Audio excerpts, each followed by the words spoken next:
Now, from the University of Okoboji, it's Okoboji Broadcast with Jeff Thee. Welcome to Okoboji Broadcast, everybody. I'm Jeff Thee, coming to you from the Dickinson County Museum. If you remember last week, we were talking about the Howe Letters. We had Clyde Erkey in here with us. Today we have Kathy McNeill here with us again, with Mary Dreyer over here.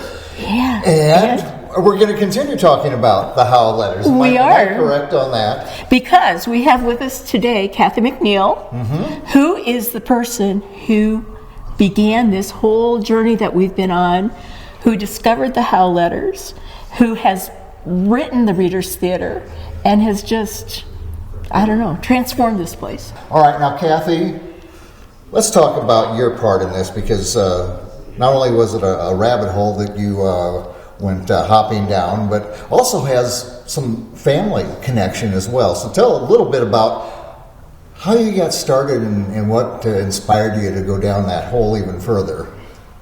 Well, I was born in Algona and lived there till I was 9 years old. Okay. So had no idea I had any family connection to Dickinson County. Right. I thought all my family was in Kossuth County Sure. and then Story County, Iowa. But Mary and I had been talking one day, and I'd says, we know so much about Abby Gardner, but so little about anybody else. Right. All the other victims. So that was where I was going to head. Actually, was thinking last night too about this, and the very first person I started researching was Casville Sharp, because I thought, well, we know a lot about Abby, but not her husband. Right. Who was he? What happened to him? Exactly. So that's where I kind of started, and from there I went on to Mrs. Marble, and then was starting with the victims. And one day Mary gave me a copy of Dickinson County History by R.A. Smith. Yeah. So in there, then I read that. That's where I discovered the name of Wheelock.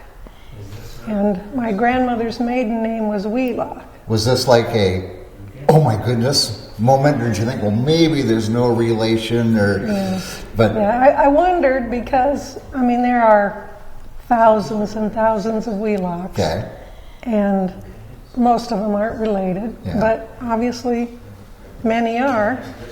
And so I thought, well, as soon as I got done doing my research, I thought, then I'll get on Ancestry.com and see if I can connect the dots. And you took yours and went backwards. Yep. And then you came upon... Yes, I came upon Robert Wheelock, and then of course Maria Wheelock Howe was his sister. Yeah. And then there was another sister that married another one of the 4 original founders of Spirit Lake. So from the time that you confirmed and you found, oh my goodness, that is my ancestry, how many seconds did it take you to call Mary? I want to know. Not too many. This was a big moment in the life of Kathy and me and the museum and the history of this area. What Kathy has done is research that no one has done before. And she has found connection upon connection, and just really done things that bring the earliest, and we're talking pre-massacre days, of the history of the city of Spirit Lake to life. Yes. Really, instead of saying no one has done before, no one has done in a long time. Right. Oh, yeah, that's probably better. Obviously, R.A. Smith did it, and there might have been some others, like a professor from Drake University is F.I. Harriet.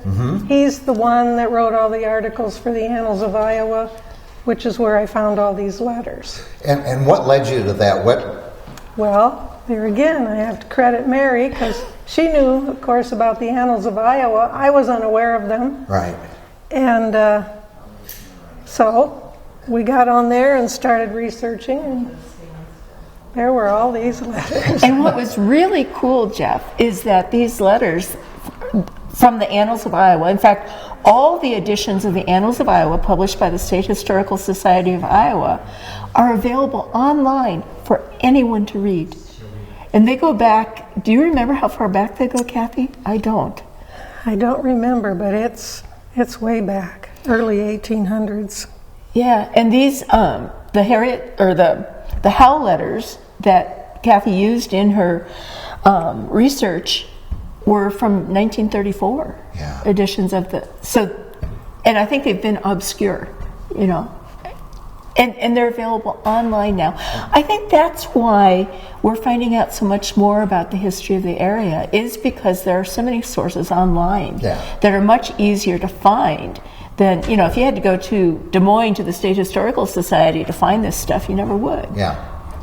And now there's stuff at your fingertips. You can do research, and never leave your home if you don't want to. So you found these online, and then was the next step to go down to Des Moines and physically touch? Well, eventually. Okay. I mean, first Mary asked me to just, you know, start writing a research paper on all this. And what we started with were the original 4 founders. Once we realized that this Robert Wheelock, Orlando Howe, Benjamin Parmenter, and then George Spencer, who also started Spencer in Clay County. They were the first 4, according to R.A. Smith. So, and the dates of this are when they first? Back in 1857, 1858, in that time period. Yeah. So, when we discovered that, it was like, well, those were names, you know, I certainly had never connected with this area. Right. And obviously, in the past, others did, but it has been so many years since anybody remembered. Yeah, documented it, talked about it, and so it was like being re-found out. Yeah. So anyway, I started putting together this research paper on just the founders. And I don't know, then one day we were just kind of talking about it, and of course then when I found all these letters, it was like, oh, wow. So then she had asked me if, you know, if I would do a presentation, like people do here, you know, when they discover things. And I says, well, I could probably do that. And just one thing led to another, and I had said to her one day, well, rather than me standing up there with my sort of soft, monotone, boring voice, reading all these letters, I says, maybe we could at least find a guy that would read Orlando's letters to sort of break that up. And then I says, well, maybe we could get one to do Maria as well, so there's just, you know, someone else, and that just sort of would add to it a little. And from there, it just ended up, now we're kind of putting on this Reader's Theater. Yeah. And we had a trip to Des Moines. That's right. You had asked about that. Yeah, I always liked to physically touch. That was pretty cool. I bet it All was. the way to Des Moines, we were sort of giddy. We were actually going to go and see these letters. But, yeah. I mean, was it emotional, seeing them and actually picking them up and holding them in your hands? Yeah, it was. I bet it was. Yeah. And then knowing that there is that distant, but is that But family still, connection. you know, blood of your blood, and you're holding the paper held and where the handwriting was put. Yeah. That's pretty darn cool. And then just all of the documents, whether they pertained here or not, I mean, that they were actually kept. Yes. You know? So I wonder why they were kept. You makes you wonder.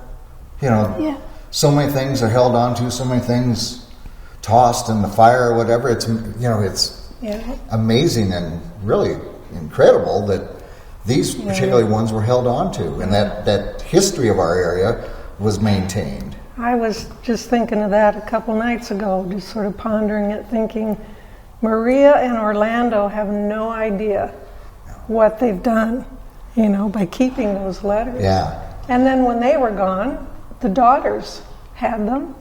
So, I mean, they maintained them. Yes.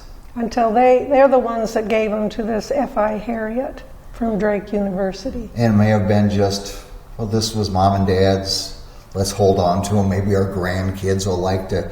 They don't think that in 2024 they're going to be rediscovered and bring a whole new excitement of that time and their exploits into our time. Yeah, that's what makes it really cool. So next Tuesday night, Mary. It is coming up soon. Yes. Next Tuesday night, March 19th at 7 o'clock at the Pearson Lakes Art Center in the Pomerantz Hall. That's the lower level room that they have there. We'll be presenting this, and we have Clyde Erke as Orlando and Marie Mathieson as Maria Howe, and we have Kathy as the narrator who kind of pulls everything together, and we'll be kind of sharing some things that aren't in the letters about the folks and just making it come to life even more. Yeah. And Kathy, I'd just like to point out it's not soft and monotone, it's very sweet and descriptive. You know? And we all like to desiccate ourselves, but you got a wonderful voice, so you'll be the narrator and pull it together. Yeah. And you know, and I just want to say that this is going to be an experience that most of us never have had before or will have again. The chance to hear firsthand from a primary source about not only the earliest days of Spirit Lake City, but also the Spirit Lake Massacre, and also the time in 1862 when folks in Spirit Lake had to stay in the courthouse because of the perceived Indian troubles in the area. Maria Howe writes a very poignant letter at the very end of the production about what it was like to be in the courthouse at that time.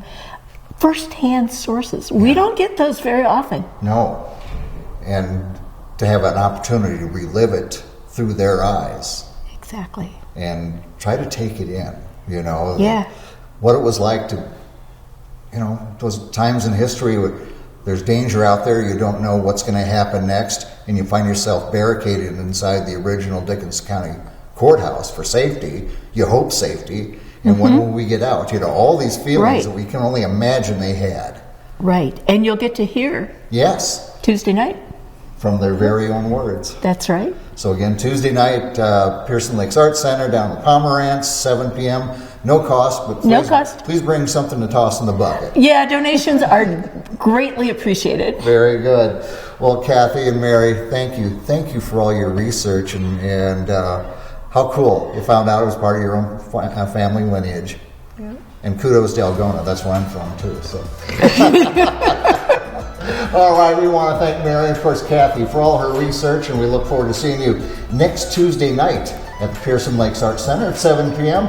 We thank them for their time. We thank you for watching us right here on Okoboji Broadcast. Okoboji Broadcast from the studios at historic Arnold's Park Amusement Park is brought to you in part by West Wealth Management, a financial advisory practice of Ameriprise Financial Services. Advisor Jan Spielman, AJ Spielman, and Erica Wachholz. The headquarters of the University of Okoboji is at the Three Sons, open Monday through Saturday 10 to 5 and Sunday from 10 to 4. Bank Midwest, dream big, plan wisely, live well. Lakes Regional Healthcare and Avera Partner. Beck Engineering in Spirit Lake. Be Radiant Laser Skin Studio in the Okoboji Plaza in Okoboji.